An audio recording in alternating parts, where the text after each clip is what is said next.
ناظرین، گزشتہ ایک ساتھ میں ہم دجال کو ہر پہلو سے اس طرح کھول کھول کر سامنے لا چکے ہیں کہ جس کا انکار اب کسی کے لیے بھی ممکن نہیں رہا۔ یہاں تک کہ وہ لوگ جن کا عقیدہ و نظریہ یہ تھا کہ دجال کا ذکر قرآن میں کہیں بھی نہیں، یوں کچھ لوگ دجال کا سرے سے انکار کر دیتے رہے، اور اکثریت اس عقیدے و نظریے کا فائدہ یوں حاصل کرتی رہی کہ روایات کی من پسند تشریحات کر کے اپنی مرضی کے مطابق دجال کا حلیہ بنا کر اکثریت کو اسے ماننے پر مجبور کرتی رہی۔ کوئی بھی ان کی منچاہی تشریحات و تعویلات کے خلاف چاہ کر بھی سوچ نہیں سکتا تھا۔ اگر کوئی ایسا کرنے کی جرات کرتا تو اس پر فتووں کی بوچھاڑ کر دی جاتی۔ لیکن اب ان دونوں طبقوں کی حقیقت بالکل کھل کر سامنے آ چکی ہے، کیونکہ ہم نے نہ صرف یہ بات ہر پہلو سے سامنے لائی کہ قرآن تو سارے کا سارا صرف دجال سے ہی متنبع کر رہا ہے، اور قرآن سے دجال کو بالکل کھول کر رکھ دیا، بلکہ اس کے علاوہ روایات سے بھی دجال کو ہر پہلو سے کھول کھول کر رکھ دیا، جس سے نہ صرف قرآن کی غیر معمولی حقانیت کا کھل کر اظہار ہوتا ہے، بلکہ محمد رسول اللہ صلی اللہ علیہ وآلہ وسلم کی ایسے تصدیق ہوتی ہے کہ ان کی ذات پر اعتراضات اٹھانے والے منہ چھپانے کے قابل بھی نہ رہیں، کہ آج کے حالات و واقعات کا 14 صدیاں قبل اس طرح کھول کھول کر ذکر کیا جیسے کوئی آنکھوں دیکھا حال بیان کر رہا ہو۔ موجودہ ایجادات یہ غیر معمولی امور جن کے بارے میں آج سے چند صدیاں قبل تصور کرنا بھی محال تھا، ان ایجادات و امور کے بارے میں جس طرح کھول کھول کر آج سے 14 صدیاں قبل بیان کر دیا تھا، یہ انتہائی غیر معمولی بات ہے۔ ایسا کوئی بھی عام شخص نہیں کر سکتا، وہ اس کا تصور تک بھی نہیں کر سکتا تھا۔ آج اگر محمد علیہ السلام کے بڑے سے بڑے دشمن کے سامنے بھی اس دعوت کو رکھا جائے، ان حقائق کو رکھا جائے کہ دیکھو محمد علیہ السلام نے آج جو کچھ ہو رہا ہے اس کے بارے میں اس وقت یعنی آج سے 14 صدیاں قبل کس طرح کھول کھول کر بیان کر دیا تھا جیسے کہ آنکھوں دیکھا حال ہو، تو ایسے شخص کے پاس سوائے محمد علیہ السلام کی تصدیق کے اور کوئی چارہ نہیں رہے گا۔ دنیا کا کوئی بھی شخص محمد علیہ السلام کی ذات پر یا قرآن پر انگلی تک نہیں اٹھا سکے گا۔ ناظرین، آج ایک بڑی تعداد میں ایسا طبقہ موجود ہے جو خود کو دین کا ٹھیکیدار سمجھتا اور کہلواتا ہے۔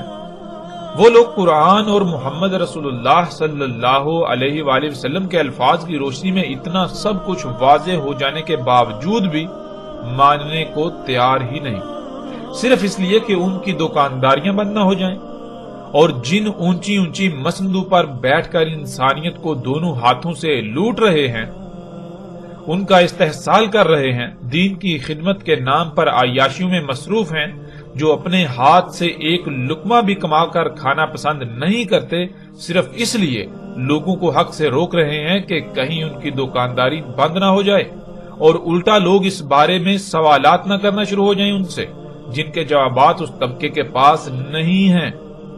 ان کے پاس دلیل ایک بھی نہیں سوائے جھوٹ اور دجل کی بنیاد پر محض ضد، حسد، بغض اور دشمنی میں طرح طرح کی سازشوں سے کام لے رہے ہیں، الفاظ کے ہیر پھیر سے اور طرح طرح سے لوگوں کو حق سے روکنے کے علاوہ اور کام نہیں ان کے پاس۔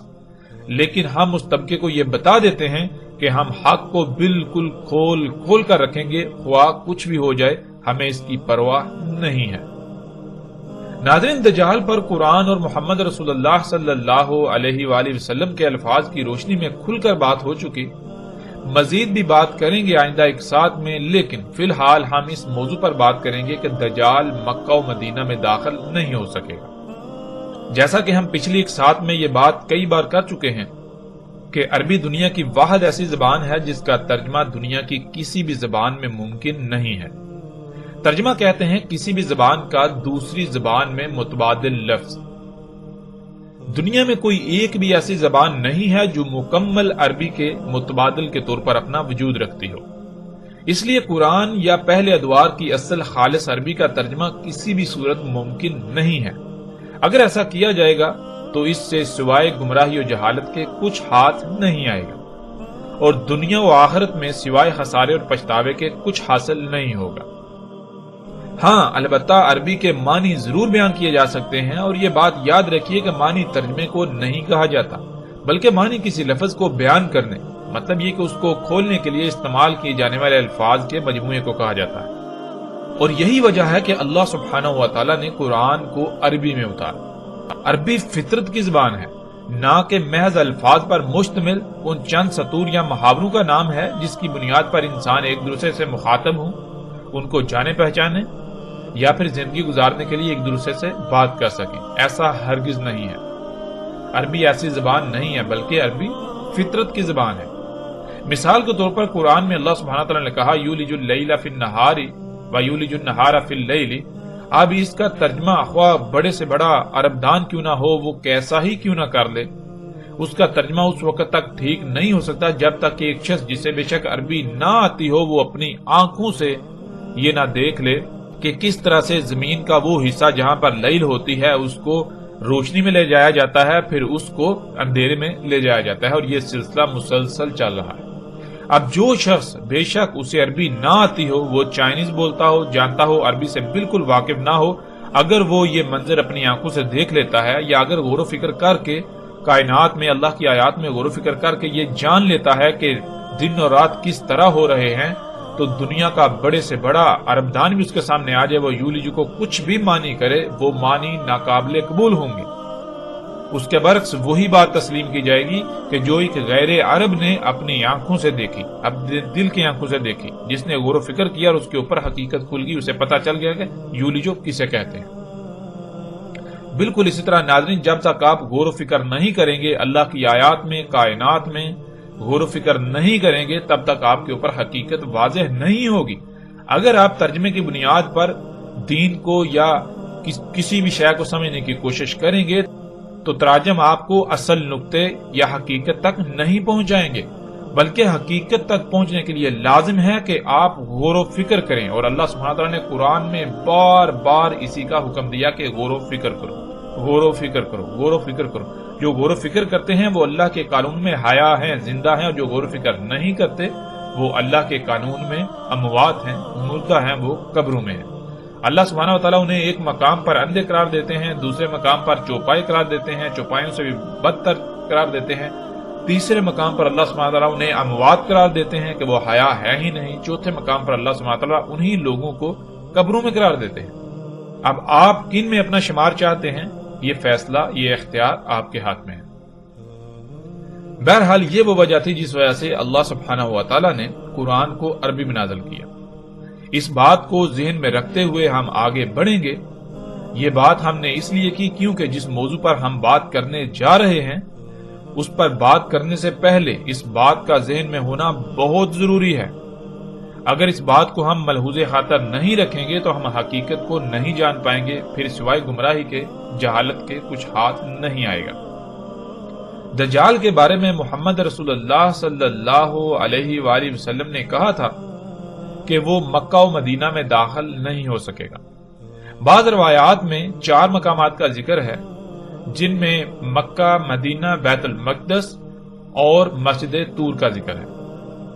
بہرحال جیسے جیسے ہم آگے بڑھیں گے تو ہم ہر موضوع پر بات کریں گے، لیکن اس وقت ہم بات کریں گے کہ رسول اللہ صلی اللہ علیہ وآلہ وسلم نے کہا تھا کہ دجال مکہ و مدینہ میں داخل نہیں ہو سکے گا۔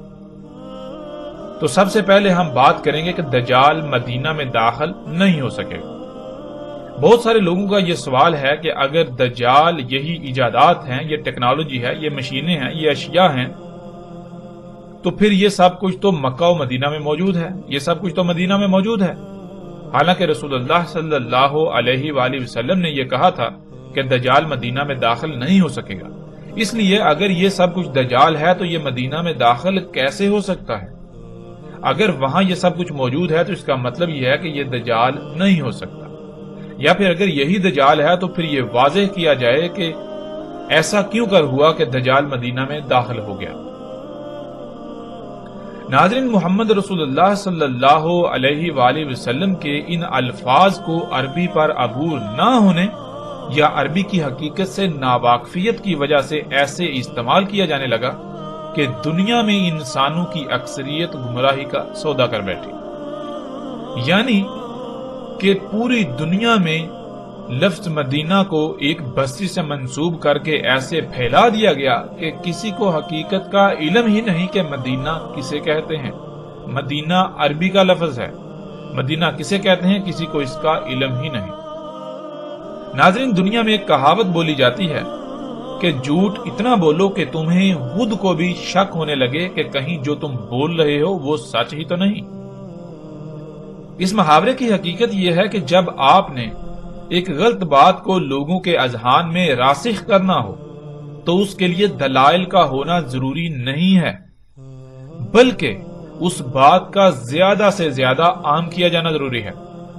جب بات اکثریت کی زبان پر آ جائے گی تو لوگ خود بخود اسے تسلیم کر لیں گے، دلیل کی طرف ان کی توجہ ہی نہیں جائے گی، کیونکہ اکثریت کے مان لینے یا کہنے کی وجہ سے کوئی بھی دلیل کی ضرورت محسوس ہی نہیں کرے گا، اور اکثریت کا کہنا، اکثریت کا مان لینا یا اکثریت کے الفاظ ہی بذات خود دلیل بن جائے گا۔ پھر جب کبھی اس کے مقابلے میں سچ سامنے آ بھی جائے تو لوگ سچ کو ہر طرح کی دلیل ہونے کے باوجود بھی تسلیم کرنے کے بجائے آگے سے یہی جواب دیں گے کہ یہ بات تو ہم نے پہلے کبھی سنی ہی نہیں، اور اکثریت اس کے برعکس وہی کہتی ہے جو پہلے سے ہم اس بارے میں رائے یا نظریہ رکھتے ہیں۔ یوں سچ کی خود بخود موت ہو جائے گی اور سچ بیان کرنے والوں کو سخت سے سخت حالات کا اور سخت سے سخت رد عمل کا سامنا کرنا پڑے گا۔ سچ بیان کرنے والے کو الٹا دنیا نہ صرف تحقیر کا نشانہ بنائے گی، حقارت کی نگاہ سے دیکھے گی، بلکہ ہر ممکن حد تک تہمت و ملامت کا نشانہ بنائے گی۔ ہر کسی کا یہی جواب ہوگا کہ پہلے کیا ہر کوئی غلط تھا؟ جو ہمارے آباء و اجداد، ہمارے علماء اس کے برعکس آج تک ہمیں بتاتے رہے، آج تک ہمیں سکھاتے رہے، جو آج تک ہم سنتے رہے، کیا وہ سب کے سب غلط ٹھہرے اور اکیلے تم صحیح؟ یہ کیسے ہو سکتا ہے؟ یعنی وہی بات کہ سچ کے لیے خواہ کتنے ہی دلائل کیوں نہ دیے جائیں، کتنے ہی دلائل سے سچ کو سامنے کیوں نہ لے آیا جائے، اسی جواب کا سامنا کرنا پڑے گا کہ پہلے آج تک کیا سب غلط تھے اور اکیلے تم سچے؟ آج تک کسی کو سمجھ نہیں ہے اور آج تمہیں سمجھ آ گئی۔ اس بات سے بالکل غافل کہ ہر شے کا، ہر کام کا ایک وقت ہوتا ہے اور اللہ سبحانہ و تعالی وقت سے پہلے کوئی کام نہیں کرتا۔ ناظرین، بالکل یہی دین اسلام کے ساتھ بھی کیا گیا اور جو ہمارا موضوع ہے وہ بھی اسی کا شکار بنا دیا گیا۔ رسول اللہ صلی اللہ علیہ وآلہ وسلم نے کہا کہ دجال مدینہ میں داخل نہیں ہوگا، تو خود کو علماء کہلانے والے طبقے نے عربی کے لفظ مدینہ کے ایک ایسی بستی سے منسوب کیا کہ پوری دنیا کے انسان اس بات کو بھول گئے کہ مدینہ کسے کہتے ہیں۔ ہر کسی کے سامنے مدینہ سے مراد وہی بستی ہے جسے آج لوگ مدینہ کہتے ہیں، حالانکہ حقیقت اس کے بالکل برعکس ہے۔ حقیقت کیا ہے؟ ہم اسے اللہ سبحانہ و تعالیٰ سے سوال کرتے ہیں اور اللہ سبحانہ و تعالیٰ اپنے کلام قرآن کے ذریعے اس کا کھول کھول کر جواب دیتے ہیں۔ ناظرین، مدینہ سے مراد کیا ہے یا مدینہ کسے کہتے ہیں؟ جس بستی کو آج تک مدینہ بنا کر پیش کیا جاتا رہا، آیا کہ وہ واقعتاً مدینہ ہے، مدینہ تھی، یا پھر اس کی حقیقت کیا ہے، اس کا اصل نام کیا ہے، اس کو مدینہ کہا گیا تو کیوں کہا گیا، کب کہا گیا؟ ان تمام پہلوؤں پر بھی بات کریں گے، ہر لحاظ سے کھل کر تفصیل کے ساتھ۔ فی الحال ہم یہ جانتے ہیں کہ مدینہ کیا ہے۔ اللہ سبحانہ و تعالیٰ قرآن میں سورہ ذاریات کی اس آیت میں کہتے ہیں، اور ہر شے سے خلق کیا ہم نے اس کا جوڑا۔ اس قانون کے مطابق لفظ مدینہ کا بھی اللہ سبحانہ و تعالیٰ نے جوڑا بنایا، جو کہ اس کی ضد کریا ہے، اور قرآن میں یہ لفظ بکثرت استعمال ہوا ہے۔ آتے ہیں ناظرین لفظ مدینہ کی طرف۔ لفظ مدینہ عربی کا لفظ ہے جو مجموعی طور پر 3 الفاظ کا مجموعہ ہے، جن میں سے 2 الفاظ 2 حروف ہیں اور ایک لفظ 3 حروف پر مشتمل ہے۔ پہلا لفظ جو کہ ایک حرف ہے وہ میم، دوسرا دین، تیسرا تے یا ساکت ہے۔ ان تینوں کو جب ملایا جائے تو لفظ مدینہ وجود میں آئے گا۔ عربی کے اصول کے مطابق اس لفظ کے آخر میں آنے والا حرف تے ہے کی آواز دے گا بشرطے کہ اس کے آگے کسی دوسرے لفظ کا استعمال نہ ہو، یعنی یہ لفظ آگے کسی دوسرے لفظ سے نہ جڑ رہا ہو۔ یعنی اگر تے کسی ایسے لفظ کے آخر میں استعمال کیا جائے جس کے آگے کوئی دوسرا لفظ نہ ہو تو تے ساکت ہو جائے گی، یوں پیچھے محض ہے رہ جائے گی اور اسی کی آواز دے گی۔ جیسے مثال کے طور پر صرف اسی لفظ کو لے لیں، لفظ مدینہ یا المدینہ، جب اس کو لکھا جائے گا تو اس کو اس طرح لکھا جائے گا جیسے آپ سکرین پر دیکھ رہے ہیں، یعنی اس کے آخر میں تے کو لکھا جائے گا، لیکن جب اس کو پڑھا جائے گا تو تے ساکت ہو جائے گی، صرف ہے کی آواز سے پڑھا جائے گا۔ جب اسے پڑھا جائے گا تو تے ہے کی آواز دے گی، اور اگر آگے کسی دوسرے لفظ کے ساتھ جڑ رہا ہو تو پھر تے ساکت نہیں بلکہ تے ہی پڑھا جائے گا۔ مثال کے طور پر جیسے آپ سکرین پر دیکھ رہے ہیں لفظ مدینہ المکرمہ، یعنی کہ لفظ مدینہ اس کے آگے ایک ساتھ دوسرا لفظ جڑ گیا المکرمہ، تو اب تے جو ہے وہ ساکت نہیں ہوگی بلکہ تے ہی پڑھی جائے گی۔ اب آتے ہیں لفظ مدینہ کے معنی کی طرف۔ جیسا کہ ہم پہلے ہی بیان کر چکے ہیں کہ لفظ مدینہ میم، دین اور تے یا ساکت تے یعنی ہے سے مل کر بنا ہے، تو اس میں اصل لفظ دین ہے۔ یوں سب سے پہلے ہم پر فرض ہے کہ اس لفظ کو سمجھیں، ورنہ ہم لفظ مدینہ کو نہیں سمجھ پائیں گے۔ ناظرین، عربی کا یہ اصول ہے کہ جب بھی کسی لفظ کے شروع میں میم استعمال ہوتا ہے، اگر وہ لفظ کے اصل حروف میں سے نہیں ہے، یعنی الگ سے ساتھ میں استعمال کیا گیا ہے، الگ سے ساتھ میں جڑ رہا ہے، تو میم موجودگی کے اظہار کے لیے استعمال ہوتا ہے۔ یعنی جب بھی کسی لفظ کے شروع میں میم استعمال ہوتا ہے تو میم موجودگی کے، کسی شے کی موجودگی کے اظہار کے لیے استعمال کیا جاتا ہے۔ میم کسی شے کی موجودگی کا اظہار کرتا ہے، پھر آگے اصل لفظ آ جاتا ہے۔ پھر اسی طرح عربی کا اصول ہے کہ ہے جو ہے وہ اشارے کے لیے استعمال ہوتا ہے، ہے کا جو حرف ہے وہ اشارے کے لیے استعمال ہوتا ہے، اور تے جو ہے وہ براہ راست جو عوامل ہوتے ہیں ان کے لیے استعمال ہوتا ہے، یعنی کہ وہ کون سی شے ہے جس کی طرف اشارہ کیا جا رہا ہے، براہ راست جب اس کا ذکر کرنا ہو تو ہے نہیں بلکہ تے کا استعمال ہوگا۔ تو ناظرین، اس لفظ میں جو اصل لفظ ہے دین۔ دین کے شروع میں میم استعمال ہوا اور اس کے آخر میں ہے استعمال ہوا۔ میم کسی بھی لفظ کے جب شروع میں استعمال ہوتا ہے تو میم موجودگی کا اظہار کرتا ہے۔ اب میم سے مراد کیا ہے؟ میم سے مراد ہے موجودگی کا اظہار، یعنی کچھ موجود ہے۔ کیا موجود ہے؟ آگے لفظ آ جاتا ہے دین۔ جب ان دونوں الفاظ کو ملایا جائے گا تو لفظ بنے گا مدین۔ مدین کے معنی بنیں گے کہ دین موجود ہے۔ اب دین کہاں موجود ہے اس طرف اشارہ کرنا ضروری ہے، یعنی اب سوال یہ پیدا ہوتا ہے کہ دین کہاں موجود ہے؟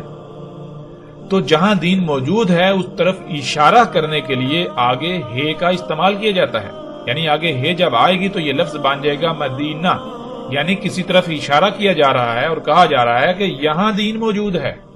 اب وہ کون سی جگہ ہے، کون سا خطہ ہے، اگر اس کا نام بتانا ہے یعنی براہ راست اس کا ذکر کرنا ہے تو ہے کی بجائے تے کا استعمال ہوگا، یعنی پھر مدینہ نہیں بلکہ مدینہ المکرمہ یا مدینہ آگے جو بھی وہ ہوگا اس کا نام استعمال کیا جائے گا۔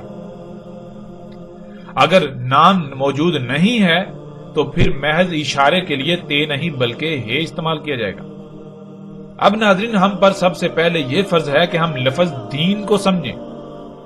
جب تک ہم لفظ دین کو نہیں سمجھ سکیں گے تب تک ہم مدینہ کو نہیں سمجھ سکیں گے۔ دین کیا ہے؟ جب بھی کسی سے سوال کیا جائے تو فوراً یہی جواب ملے گا کہ دین اسلام ہے۔ اور اسلام کیا ہے؟ اس کے لیے پوری دنیا میں پھر انسانوں کے نزدیک ایک خاص نظریہ ہے، ایک عقیدہ ہے کہ باقی مذاہب کی طرح ایک دائرہ ہے جس میں ایک کلمے کے اقرار سے داخل ہونے کا رستہ ہے اور باہر نکلنے کا کوئی رستہ نہیں، یعنی آج پوری دنیا جسے اسلام کا نام دیتی ہے اور پکارتی ہے۔ ہم اس پر تو فی الحال بات نہیں کریں گے، گزشتہ ایک ساتھ میں بھی اس پر مختصراً بات ہو چکی، بلکہ ہم لوگوں کے ان عقائد و نظریات کو ایک طرف رکھتے ہوئے اللہ سبحانہ و تعالیٰ سے اس کا سوال کریں گے اور اللہ سبحانہ و تعالیٰ اپنے کلام قرآن سے اس کا کھل کر جواب دیں گے۔ جب ہم اللہ سبحانہ و تعالیٰ سے یہ سوال کریں کہ دین کیا ہے تو اللہ سبحانہ و تعالیٰ قرآن میں بالکل صراحت کے ساتھ اس بات کا جواب دے دیتے ہیں کہ دین کیا ہے۔ سورہ روم کی آیت نمبر 30 میں اللہ سبحانہ و تعالیٰ کہتے ہیں پس قائم ہو جا، پس قائم کر اپنے روح کو، تیرا جو روح ہے اسے ہر طرف سے کاٹ کر، تیرا جو روح ہے اسے ہر طرف سے کاٹ کر، ہر طرف سے کاٹ کر بالکل یکسو یک روح ہو جا دین کے لیے، یک روح ہو کر دین کے لیے قائم ہو جا۔ پھر دین کیا ہے؟ اللہ سبحانہ و تعالیٰ اس کا جواب دیتے ہیں فطرت اللہ، اللہ کی فطرت تھی۔ دین کیا ہے؟ دین وہ فطرت تھی، اللہ کی فطرت۔ کون سی فطرت؟ اس کا بھی اللہ سبحانہ و تعالیٰ آگے جواب دیتے ہیں اللاتی فطر الناس علیہا، وہ فطرت جس پر اللہ سبحانہ و تعالیٰ نے انسانوں کو فاطر کیا۔ یعنی کہ فطرت کیا ہے؟ فطرت کو اگر جاننا ہے تو غور کرو، پیچھے جاؤ، جب انسانوں کی بنیاد رکھی، جب انسانوں کو دنیا میں لے کر آئے تو اس وقت دنیا کس حالت میں تھی، دنیا میں کیا تھا، کیسا تھا۔ یعنی کہ فطرت کہتے ہیں جس طرح جیسا اللہ سبحانہ و تعالیٰ نے خلق کیا بغیر کسی رائے برابر بھی تبدیلی کے، بالکل ویسے کا ویسا۔ جیسے اللہ سبحانہ و تعالیٰ نے انسانوں کو خلق کیا، تمام مخلوقات کو خلق کیا، جیسی ضروریات اللہ سبحانہ و تعالیٰ نے خلق کی تھیں ان میں کسی قسم کی کوئی بھی رد و بدل نہ ہو، ویسے کی ویسے ہی رہنے دی جائیں، ویسے کی ویسے ہی ہوں، اور انہی سے اپنی ضروریات کو پورا کیا جائے، انہی پر ڈٹا جائے، انہی پر توکل کیا جائے۔ یہ ہے فطرت، یہ ہے دین۔ پھر آگے اللہ سبحانہ وتعالی کہتے ہیں لا تبدیل لخالق اللہ، کہ نہیں ہے تبدیلی، تبدیلی کی متحمل ہے ہی نہیں اللہ کی خلق، اللہ کی خلق کے لیے تبدیلی ہے ہی نہیں، یعنی اللہ سبحانہ وتعالی نے اپنی خلق کے لیے تبدیلی رکھی نہیں۔ جیسا اللہ سبحانہ وتعالی نے خلق کر دیا، اگر اس میں رائے برابر بھی تبدیلی کی جائے گی تو پھر خرابیاں ہوں گی، جس کے پھر رد عمل میں تباہیوں کا سامنا کرنا پڑے گا، سب کچھ درہم برہم ہو جائے گا۔ پھر آگے اللہ سبحانہ وتعالی کہتے ہیں ذالک دین القیم ولکن اکثر الناس لا یعلمون، وہ تھا دین، وہ ہے دین کہ جس پر قائم ہونا ہے۔ یعنی دین کیا ہے؟ دین یہ ہے کہ ہر طرف سے کٹ کر فطرت کے اوپر قائم ہونا ہے، فطرت کے اوپر کوئی مصنوعی شے نہیں ہونی چاہیے، اللہ کی مخلوقات میں چھیڑ چھاڑ نہیں کرنی، جیسا اللہ سبحانہ وتعالی نے خلق کیا ویسا ہی ہونا چاہیے۔ جو اللہ تعالیٰ نے آپ کی حد لگا دی، جو دائرہ لگا دیا، جیسے باقی مخلوقات اپنے اپنے مقام، اپنے اپنے دائرے کے اندر رہتی ہوئی اپنی اپنی ذمہ داری کو پورا کر رہی ہیں، بالکل اسی طرح تم نے بھی سب کچھ ویسے کا ویسے رہنے دینا ہے۔ جو اللہ سبحانہ وتعالی نے تمہارے لیے دائرہ لگایا، جو مقام رکھا، اسی مقام پر رہتے ہوئے، اسی دائرے میں رہتے ہوئے اپنی ذمہ داری کو پورا کرنا ہے اور زندگی گزارنی ہے، یہ ہے دین۔ اور اللہ سبحانہ وتعالی کہتے ہیں انسانوں کی اکثریت جو بھولے ہوئے ہیں، یہ جو انسان ہیں، ان کی اکثریت کو اس کا علم ہی نہیں۔ کیوں؟ اس کا بھی اللہ سبحانہ وتعالی جواب دے دیتے ہیں۔ جب لفظ یعلمون، لا یعلمون کہتے ہیں تو پیچھے جو یا استعمال ہوتا ہے، اس کا معنی کیا ہے؟ اس کے خود ہی آ جاتی ہے، یعنی کہ انسانوں کی اکثریت غور و فکر ہی نہیں کرتی، جس وجہ سے انہیں اس بات کا علم ہی نہیں کہ دین کیا ہے۔ پھر وہ جو اور لوگ جو ہے وہ دین جو ان کے سامنے بنا کر پیش کرتے ہیں، انسانیوں کی اکثریت جو ہے پھر اسی کے پیچھے چلتی رہتی ہے اور اسے ہی دین سمجھ رہتی ہے، جس کا دین کے ساتھ کوئی تعلق نہیں۔ تو یہ تھا ناظرین دین۔ ناظرین دین کیا ہے ہم نے جان لیا، دین کہتے ہیں فطرت کو، دین ہے فطرت۔ اور مدینہ یعنی کہ مدینہ کسی اس خطے، اس علاقے، اس بستی، اس مقام کی طرف اشارہ کر کے کہا جاتا ہے، اسے کہا جاتا ہے جہاں پر فطرت ہو، جو خطہ، جو علاقہ، جو بستی فطرت پر ہو، جس میں اللہ کی مخلوقات میں تبدیلیاں نہ ہوں، سب کچھ ویسا ہو، یا لوگ وہاں کے باشندے، وہاں کے رہائشی ویسا ہی چاہتے ہوں جیسا اللہ نے خلق کر دیا، یعنی فطرت پر قائم ہونا ہی ان کا مقصد ہو، وہاں کے باشندوں کا فطرت پر قائم ہونا مقصد ہو۔ تو لفظ دین کے شروع میں میم دین کی موجودگی کا اظہار کرتا ہے، یعنی دین موجود ہے۔ اور دین کیا ہے؟ دین فطرت۔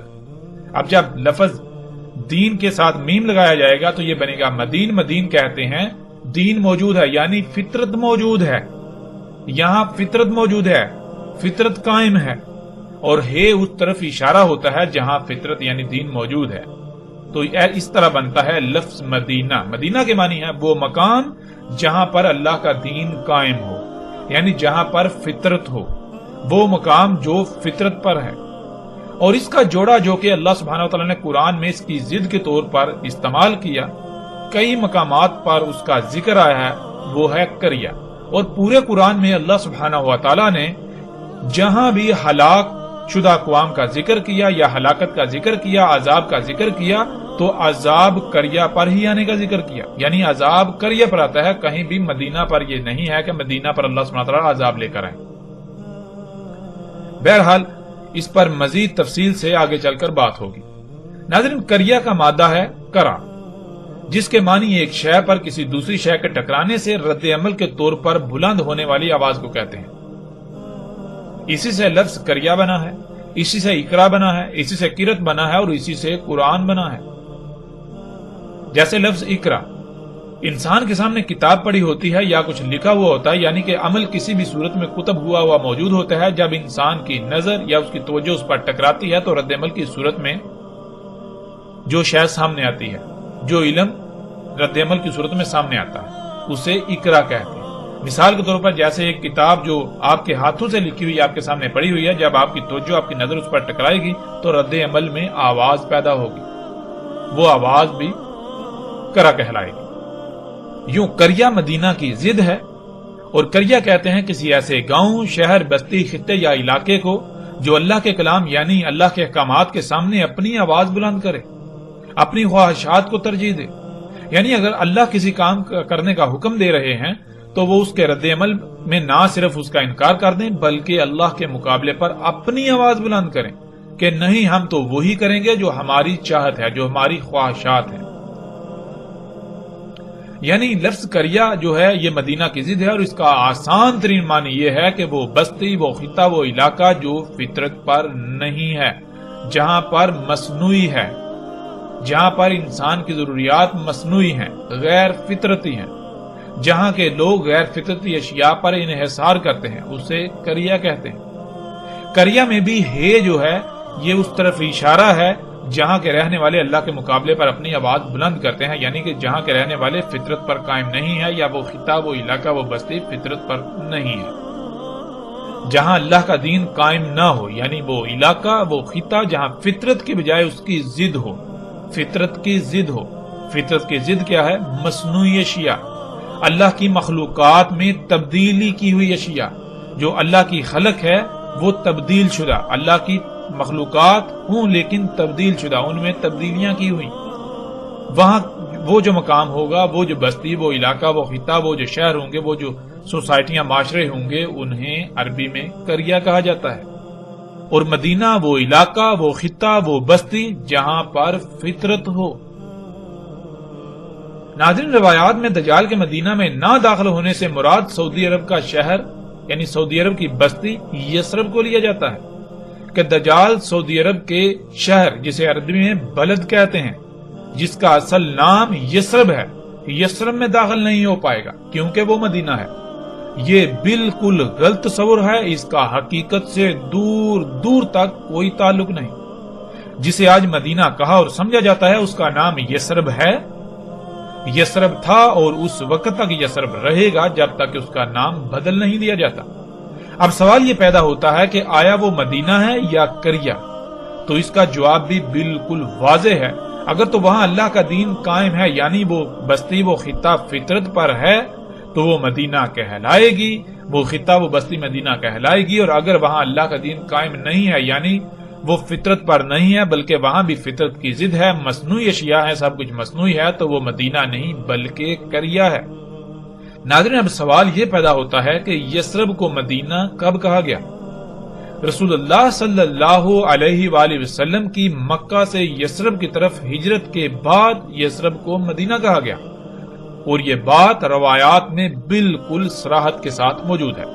جیسے ہی ہم آگے بڑھیں گے تو وہ روایات بھی ہمارے سامنے آئیں گی جن میں رسول اللہ صلی اللہ علیہ وآلہ وسلم نے ہجرت سے پہلے بالکل واضح نہ صرف اسے یثرب کہا بلکہ یثرب کو ام القریہ قرار دیا، یعنی جو بھی آس پاس کی قریہ ہیں ان کی ماں قرار دیا، ان کی جڑ قرار دیا۔ اب سوال یہ پیدا ہوتا ہے کہ یثرب کو مدینہ کیوں کہا گیا؟ رسول اللہ صلی اللہ علیہ وآلہ وسلم کی مکہ سے یثرب ہجرت سے پہلے یثرب میں اللہ کا دین قائم نہیں تھا، یعنی فطرت نہیں تھی۔ اگر تھی تو اس میں تبدیلیاں کی جا رہی تھی۔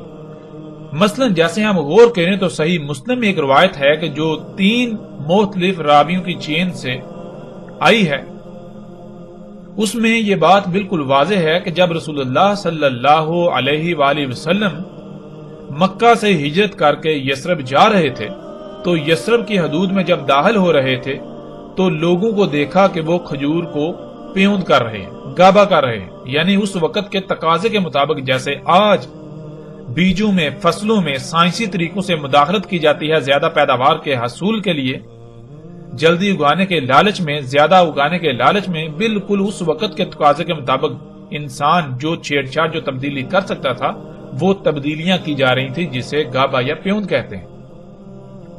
تو رسول اللہ صلی اللہ علیہ وآلہ وسلم نے یہ سوال کیا، پوچھا کہ یہ تم کیا کر رہے ہو؟ تو آگے سے جواب ملا کہ ہم زیادہ فصل کے حصول کے لیے ہم اسے گابا کر رہے ہیں، پیوند کر رہے ہیں۔ تو رسول اللہ صلی اللہ علیہ وآلہ وسلم نے انہیں روک دیا۔ پھر جب سال کے بعد فصل زیادہ نہ ہوئی، فصل کم ہوئی، تو لوگوں نے یہ شکایت کی کہ یا رسول اللہ صلی اللہ علیہ وآلہ وسلم آپ نے روک دیا تھا، گابا کرنے سے منع کر دیا تھا، اس وجہ سے ہماری فصلیں جو ہیں وہ کم ہوئی اور دیکھنے میں بھی وہ بلی نہیں ہے، اچھی نہیں ہے۔ تو جواباً رسول اللہ صلی اللہ علیہ وآلہ وسلم نے کہا کہ تم دنیاوی امور کے بارے میں علم رکھتے ہو، میں دین کا علم رکھتا ہوں۔ اب اس سے مراد یہ لے لیا گیا، یہ جو علماء ہیں یا یہ جو طبقہ ہے انہوں نے اس سے مراد یہ لے لیا کہ دین الگ شے ہے اور دنیا الگ شے ہے، اور دنیاوی امور جو ہیں ان میں جو جی چاہیں کریں، ان میں کوئی روک ٹوک نہیں، اور دین جو ہے اس میں چھیڑ چھاڑ نہیں کی جا سکتی، ان میں تبدیلی نہیں کی جا سکتی، اس میں اپنی مرضی نہیں کی جا سکتی۔ اور دین کسے کہتے ہیں؟ جس کا دین کے ساتھ کوئی تعلق نہیں۔ حالانکہ حقیقت کیا ہے ناظرین؟ جب آپ غور کریں تو حقیقت آپ کے بالکل سامنے آ جائے گی۔ حقیقت کیا ہے کہ آپ غور کریں کہ جب محمد رسول اللہ صلی اللہ علیہ وآلہ وسلم مکہ سے یثرب جا رہے ہیں اور انہوں نے جب دیکھا یثرب میں کہ کھجوروں کو پیوند کیا جا رہا ہے، تو کیا رسول اللہ صلی اللہ علیہ وآلہ وسلم کو یہ نہیں علم تھا کہ یہ کیا کیا جا رہا ہے؟ کیا وہ سب کچھ مکہ کے اندر نہیں ہو رہا تھا؟ مشرکین مکہ اپنی کھجوروں کو پیوند نہیں کرتے تھے؟ کیا مکہ کے اندر کھجوروں کے باغات نہیں تھے؟ مکہ کے اندر بھی کھجوروں کے باغات تھے۔ وہاں وسیع پیمانے پر نہ صرف کھجوروں کے باغات تھے بلکہ ان کو پیوند بھی کیا جاتا تھا، ان کو گابا کیا جاتا تھا، ان میں مداخلت کی جاتی تھی۔ لیکن وہاں محمد علیہ السلام نے ان کو نہیں روکا۔ کیوں؟ وہاں ان کا عمل دخل نہیں ہے۔ رسول اللہ صلی اللہ علیہ وآلہ وسلم کو علم ہے گابا کیا ہوتا ہے، ان کو پتا ہے، علم ہے کہ یہ اللہ کی خلق میں تبدیلی کی جا رہی ہے، چھیڑ چھاڑ کی جا رہی ہے، مداخلت کی جا رہی ہے۔ جب وہ یثرب میں داخل ہو رہے ہیں تو انہوں نے اس لیے نہیں پوچھا کہ انہیں علم نہیں ہے کہ یہ کیا کر رہے ہیں، اس لیے ان سے پوچھا یعنی کہ پتا چل یہ کیا کریں، نہیں، رسول اللہ صلی اللہ علیہ وآلہ وسلم کو یہ علم تھا یہ کیا کیا جا رہا ہے، یعنی یہ فطرت میں تبدیلی کر رہے ہیں، یہ اللہ کی خلق میں تبدیلی کر رہے ہیں۔ تو رسول اللہ صلی اللہ علیہ وآلہ وسلم نے سوالیہ انداز میں پوچھا، جیسے مثال کے طور پر ایک بچہ غلط کام کر رہا ہو تو آپ اسے غصے سے سوالیہ انداز میں پوچھیں گے، کہیں گے کہ یہ کیا کر رہے ہو۔ بالکل اسی طرح رسول اللہ صلی اللہ علیہ وآلہ وسلم نے کہا کہ یہ تم کیا کر رہے ہو، تو آگے سے جواب دیا گیا کہ ہم گابا کر رہے ہیں زیادہ فصل کے لالچ میں۔ تو رسول اللہ صلی اللہ علیہ وآلہ وسلم نے کہا کہ اگر تم یہ نہ کرو، اگر یہ تم نہ کرتے تو اس میں تمہارے لیے خیر ہے، اور رسول اللہ صلی اللہ علیہ وسلم نے انہیں روک دیا، منع کر دیا۔ اب کیا رسول اللہ صلی اللہ علیہ وسلم کو یہ نہیں علم کہ وہ جب خود کہہ رہے ہیں کہ زیادہ فصل کے حصول کے لیے، اچھی فصل کے لیے ہم گابا کر رہے ہیں، جب نہیں کیا جائے گا تو ظاہر ہے فصل اچھی نہیں ہوگی، فصل زیادہ نہیں ہوگی۔ جیسے مثال کے طور پر آج اگر کسی کو زمین میں کھادیں ڈالنے سے روکا جائے، کیمیکلز اور یہ جو عناصر ہیں جو زمین کو اگانے پر مجبور کرتے ہیں، یہ ڈالنے سے روکا جائے تو کیا روکنے والے کو یہ نہیں پتا کہ یہ کھاد ہے، یہ کیمیکلز ہیں؟ ظاہر ہے علم ہوگا تو روکے گا نا۔ کیا اسے نہیں پتا کہ ان کیمیکلز، ان کھادوں سے فصل دیکھنے میں بہت اچھی ہوتی ہے، زیادہ ہوتی ہے؟ اسے علم ہے، سب کو علم ہے. ہاں اگر وہ روک رہا ہے تو اس لیے روک رہا ہے کہ تم اللہ کی خلق میں تبدیلی کر رہے ہو. جب تم اللہ کی خلق میں تبدیلی کرو گے تو پھر یہ فصل کھانے والوں کو بیماریاں لاحق ہوں گی. یعنی کہ جو اللہ نے توازن قائم کیا وہ توازن بگڑ جائے گا. اللہ نے تمہیں خلق کیا ہے، اللہ نے انسانوں کو خلق کیا ہے، اللہ نے بشر کو خلق کیا ہے، تمام مخلوقات کو اللہ نے خلق کیا ہے، تو اللہ ہی کو علم ہے کہ ان کے لیے کیا فائدہ مند ہے اور کیا نقصان دہ ہے. اس لیے اللہ بھول نہیں گیا تھا. اللہ نے سب کے لیے جو کچھ جیسا خلق کرنا تھا وہ بالکل پرفیکٹ بہترین خلق کیا. جیسی جس کی ضرورت تھی ویسا ہی خلق کیا. اب اگر تم اس میں تبدیلی کرو گے تو جان لو اللہ نے ہر شے میں توازن قائم کیا، میزان قائم کیا. اگر تم چھیڑ چھاڑ کرو گے، تبدیلی کرو گے تو وہ توازن بگڑ جائے گا، میزان بگڑ جائے گا، میزان میں خسارہ ہوگا، پھر جس سے تباہیاں آئیں گی، خرابیاں ہوں گی، جسے آپ بیماریاں کہتے ہیں. جیسے زمین کا توازن بگاڑا تو زلزلے، طوفان، یہ سب کچھ ہو رہا ہے. تو رسول اللہ صلی اللہ علیہ وآلہ وسلم کو علم تھا کہ یہ گھابہ کر رہے ہیں، اور وہ خود کہہ رہے ہیں کہ زیادہ فصل اور اچھی فصل کے لالچ میں. تو جب ظاہر ہے اس لیے کر رہے ہیں، گھابہ نہیں کیا جائے گا تو ظاہر ہے فصل اچھی نہیں ہوگی، فصل زیادہ نہیں ہوگی، یعنی دیکھنے میں اچھی نہیں ہوگی، لیکن اس کا جو وہ اندرونی پہلو ہے وہ پرفیکٹ ہوگا، وہ بہت زبردست ہوگا. اس کے کھانے یعنی اس فصل کے کھانے سے کوئی آپ کو بیماری لاحق نہیں ہوگی، کوئی خرابی لاحق نہیں ہوگی، آپ کے جسم میں جو توازن ہے وہ نہیں بگڑے گا. اس لیے رسول اللہ صلی اللہ علیہ وآلہ وسلم نے منع کیا تھا.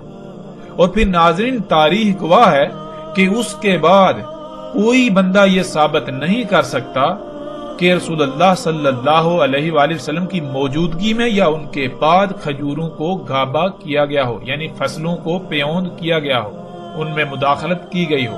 یعنی اگر رسول اللہ صلی اللہ علیہ وسلم نے یہ کہا کہ تم دنیا کے امور کے بارے میں بہتر جانتے ہو اور میں دین کے بارے میں، مطلب یہ کہ دین الگ ہے، دنیا الگ ہے، تم دنیاوی معاملات کے بارے میں جانتے ہو، تم جو جی چاہے کرتے رہو، دنیاوی امور میں مجھ سے صرف دین کی بات لیا کرو. اگر یہ مطلب تھا تو پھر اس کے بعد لوگوں کو گھابہ کرنا چاہیے تھا، لوگوں کو فصلوں کو پیوند کرنا چاہیے تھا. لیکن جب ہم تاریخ اٹھا کر دیکھیں تو ہمیں کوئی ایسی شے ملتی ہی نہیں. اور کیسے مل سکتی ہے کہ جبکہ قرآن میں اللہ سبحانہ وتعالیٰ خود کہہ رہے ہیں کہ دین کیا ہے؟ دین ہے فطرت، فطرت کو قائم کرنا ہے، فطرت پر قائم ہونا ہے، فطرت میں چھیڑ چھاڑ، اس میں تبدیلی نہیں کرنی. تو جب فطرت میں تبدیلی کی جائے گی تو کیا وہ دین نہیں؟ کیا وہ دین میں تبدیلی نہیں کی جا رہی؟ جب دین ہے ہی فطرت تو فطرت میں تبدیلی، دین میں تبدیلی، فطرت ہی تو دین ہے. بہرحال ناظرین ہم اس موضوع پر الگ سے تفصیل سے بات کریں گے، لیکن اب ہم بڑھتے ہیں آگے. وہ یہ کہ اس وقت رسول اللہ صلی اللہ علیہ وآلہ وسلم نے جب مکہ سے یثرب کی طرف ہجرت کی تو یثرب میں بھی یہی کچھ ہو رہا تھا. کیوں؟ کیونکہ یثرب اس وقت تک قریہ تھی. اور جیسے ہم آگے بڑھیں گے تو رسول اللہ صلی اللہ علیہ وآلہ وسلم کے الفاظ میں ہمیں یہ بالکل واضح مل جائے گا کہ رسول اللہ صلی اللہ علیہ وآلہ وسلم نے ہجرت سے پہلے یثرب کو قریہ کہا.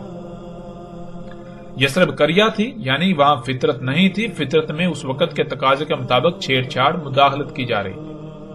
اور جب رسول اللہ صلی اللہ علیہ وآلہ وسلم نے وہاں ہجرت کر کے چلے گئے، یعنی وہاں دین قائم ہو گیا، یعنی لوگوں کو فطرت میں چھیڑ چھاڑ سے روک دیا، وہاں فطرت ہر طرح یعنی فطرت قائم ہو گئی، ہر لوگ فطرت پر قائم ہو گئے، وہاں فطرت ہی تھی، تو تب اسے مدینہ کہا گیا.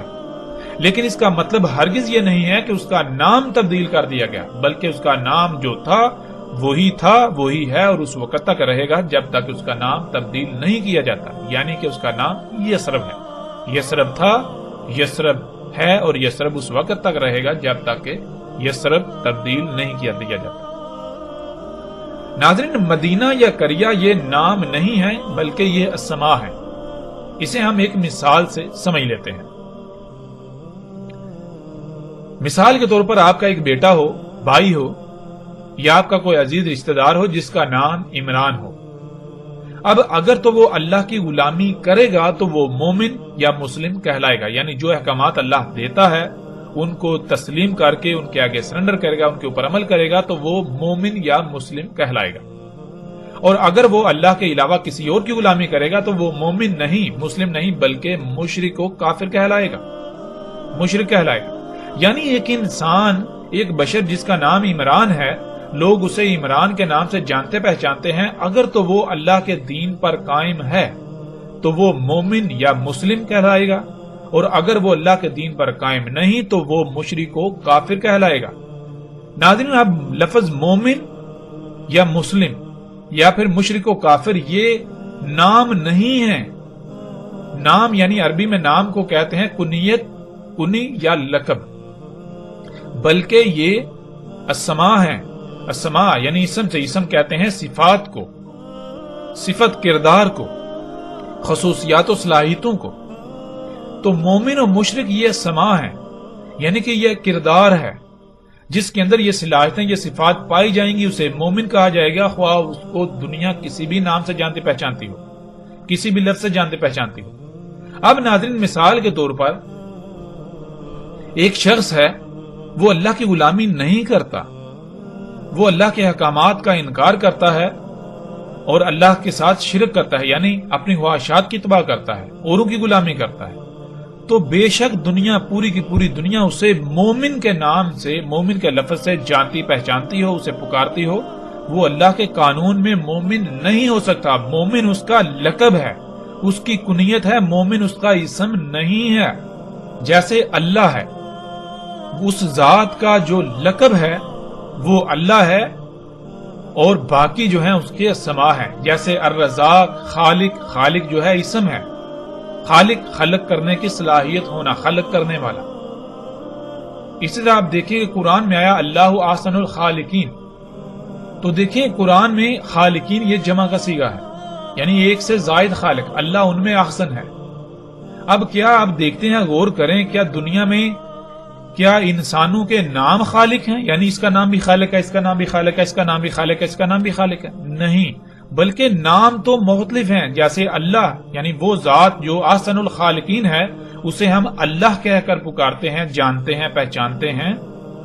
بالکل اسی طرح جو باقی خالق ہیں، خالقین ہیں اس ذات کے علاوہ، ان کو بھی کوئی عمران کے نام سے جانتا ہے، کوئی کسی نام کے سے جانتا ہے، کوئی رام کے نام سے، کوئی لکشمن کا نام سے، کوئی کسی نام سے، کوئی کسی نام سے۔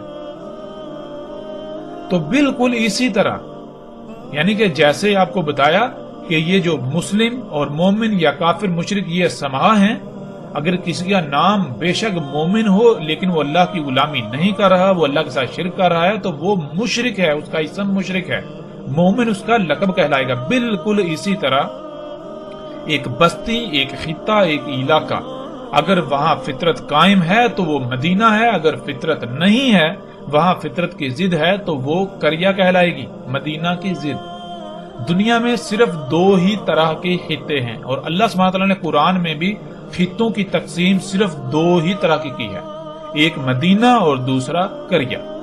یعنی وہ خطے، وہ علاقے جہاں فطرت ہے، جو فطرت پر قائم ہے، انہیں اللہ سبحانہ وتعالی نے قرآن میں ہر جگہ پر مدینہ کہا، اور جہاں فطرت نہیں ہے، فطرت کی ضد ہے، اس وقت کے تقاضے کے مطابق فطرت میں چھیڑ چھاڑ تبدیلیاں کی جا رہی ہیں، اسے اللہ سبحانہ و تعالی نے قریہ کہا۔